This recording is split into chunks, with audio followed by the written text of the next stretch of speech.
Chef Lafus, ano nga ba ang bilaan?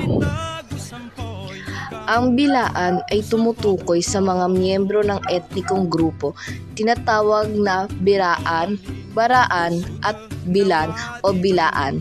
Ang bila ay nangangahulugang kaibigan. Ang kanilang pangunahing wika ay kilala bilang bilaan. Ito ay isang Austronesian na wika at karamihan sa kanilang komunidad ay nakakapagsalita nito.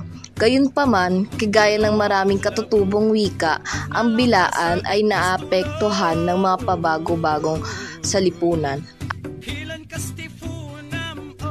at maaring may mga miyembro ng komunidad na nakapagsalita na rin ng ibang wika tulad ng Pilipino o Cebuano. Ang mga bilaan ay sakop ng unang pangkat ng mga Indonesian na dumating at nanirahan sa Pilipinas mga 5,000 o 6,000 taon na ang nakakaraan. Sila ang unang gumamit ng bangkang bilang paraan ng kanilang transportasyon patungo ng Pilipinas.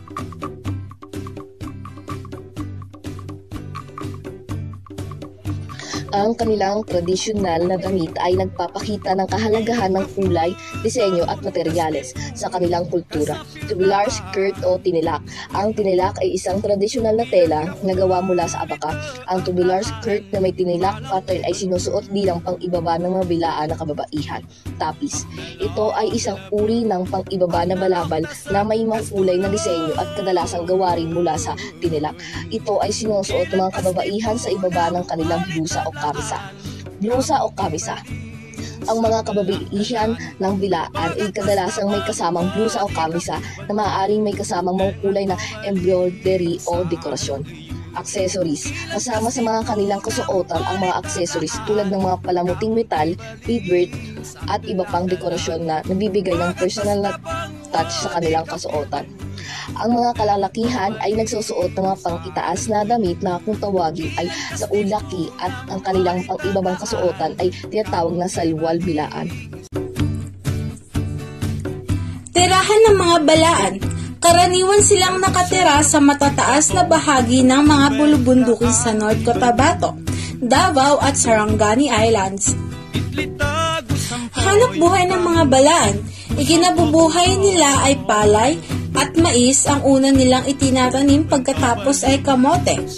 Kilala bilang mahuhusay na mga ngaso, pagsasaka ang kanilang lupain. Produkto ng mga balaan. Kilala ang kanilang tribo dahil sa kanilang paghahapi ng tabi, tela mula sa abaka o lutay.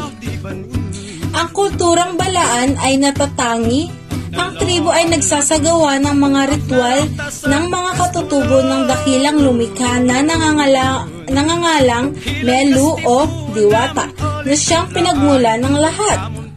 Ang balaan ay matibay na naniniwala ng pagkakaugnay sa kapaligiran at ang pangangailangang igalang ang kalooban ng lumikha.